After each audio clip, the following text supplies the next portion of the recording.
बंधुओं नमस्कार, सत श्री अकाल, प्रणाम।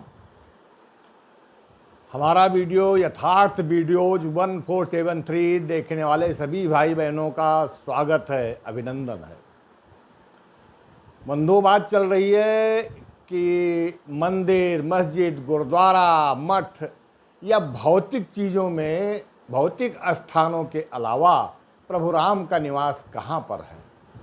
और ये प्रसंग लिया गया है जब राम जी वाल्मीकि जी से मिलते हैं वन में, तो उनसे उन्होंने पूछा था कि मैं कहाँ रहूं। वाल्मीकि जी ने राम जी को बताया है कि मानवीय चरित्र में आप कहाँ कहाँ रह सकते हैं।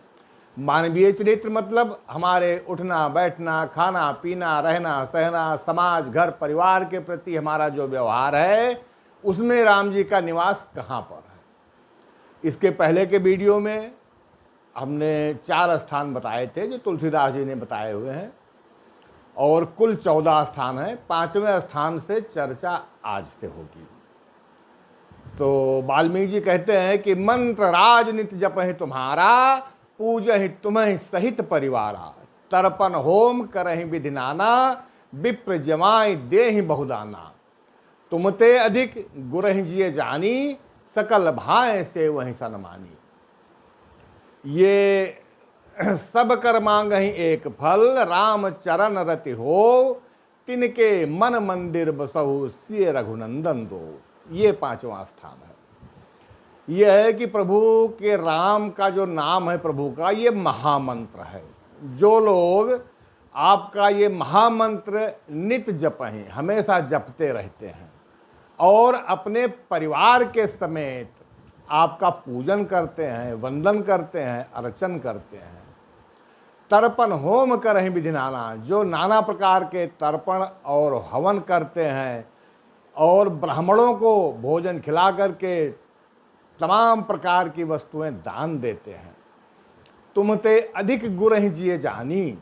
हे राम, जो लोग तुमसे भी अधिक प्रेम, तुमसे भी अधिक सम्मान, तुमसे भी ज़्यादा मान अपने गुरु को देते हैं और सकल भाय से वही सम्मानी, उनका सब प्रकार से सम्मान करते हैं, और सारे ये शुभ कर्म करने का, आपका जब तब व्रत पूजन करने का एक ही फल जो मांगते हैं, राम चरण रति हो, कि हे प्रभु आपके चरणों में जो हमेशा रत रहना चाहता है, जो चरणों में ही जो अपनी लगन लगाए रखना चाहता है, और उसके मन मंदिर में अकेले नहीं, आप माँ जानकी के साथ, तिनके मन मंदिर बसहु, सिय रघुनंदन दो, आप दोनों उसके मन में सदैव निवास कीजिए।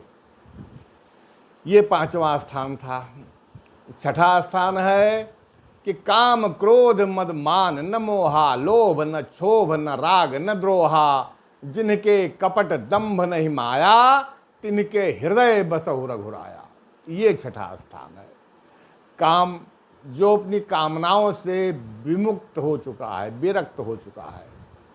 क्रोध, भाई काम क्रोध मद मोह, इन सबसे कहना बड़ा आसान है, लेकिन मुक्ति पाना, विश्वामित्र जी हो या वशिष्ठ जी, इन्होंने काफ़ी हद तक कंट्रोल कर लिया था, काफ़ी हद तक इनका अपने क्रोध पे नियंत्रण था। लेकिन दुर्वासा मुनि, वो तो जाने ही अपने क्रोध के लिए जाते हैं। आम आदमी की तो बात ही क्या है। मान के लिए, सम्मान के लिए देवताओं का भी आपस में टकराव हुआ है, बहुत प्रसंग ऐसे हैं। लेकिन हम लोग अपने जीवन में, अपने व्यवहार में समाप्त हो ना हो, लेकिन कम से कम करने का प्रयास कर सकते हैं। काम क्रोध मद मान न मोहा, जो अपने काम क्रोध मद मान और मोह, इनके ऊपर नियंत्रण कर लेता है। लोभ न क्षोभ, जिसका लालच लगभग समाप्त हो चुका है, और राग न द्रोह, न किसी से प्रेम है और न ही किसी से द्रोह है, जिसके अंदर से कपट, दंभ और माया, ये तीनों अगर निकल चुकी हैं, तो हे प्रभु, हे राम, उसके हृदय में निवास कीजिए। ये था 6ठा स्थान। 7वें स्थान को बताते हैं वाल्मीकि जी कि सबके प्रिय, सबके हितकारी, सुख दुख सहित प्रशंसागारी। वो मनुष्य